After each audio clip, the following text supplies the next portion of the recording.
Découvrons ensemble les caractéristiques principales de votre compteur communicant d'électricité. Il se présente sous la forme d'un boîtier gris clair composé d'un écran d'affichage digital, d'un bouton de commande pour allumer l'écran et afficher le menu, d'un voyant de contrôle dont la diode clignote en fonction de la quantité d'énergie prélevée ou injectée, du numéro d'identification du compteur, de 2 scellés garantissant la sécurité et la validité de votre compteur, d'un bouton de reconnexion et de son voyant lumineux, et d'un accès au port P1 qui se situe derrière cette porte de protection.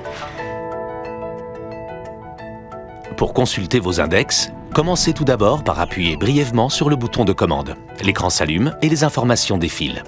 Vous souhaitez les consulter manuellement? Rien de plus simple. Appuyez une première fois brièvement sur le bouton de commande, puis une seconde fois brièvement pour faire apparaître STD Data. Appuyez ensuite une fois longuement sur le même bouton jusqu'à ce que Enter apparaisse. Appuyez une nouvelle fois sur le bouton de commande pour naviguer dans les données. L'index affiché est précédé d'un code 180, 181 ou 182 concerne les kilowattheures d'énergie prélevée. 280, 281 ou 282 concernent les kilowattheures d'énergie injectée. Ces indices restent à 0 si vous ne disposez pas d'une production d'énergie ou si vous avez une batterie de stockage suffisante.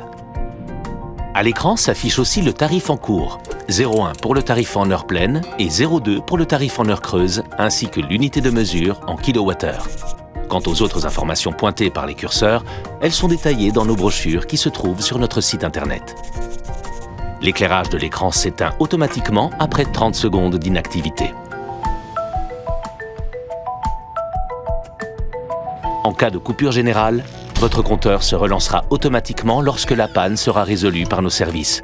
Par contre, lors d'une déconnexion du compteur consécutive à un court-circuit ou à une panne domestique, le disjoncteur du coffret du compteur coupera l'alimentation de votre compteur. Vous devrez alors le reconnecter manuellement. Pour ce faire, réenclenchez le disjoncteur du compteur ou votre disjoncteur général si besoin.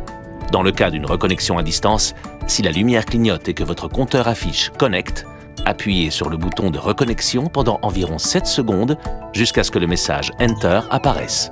Votre compteur est à présent reconnecté. Pour d'autres informations pratiques ou pour consulter le mode d'emploi de votre compteur communicant, rendez-vous sur notre site.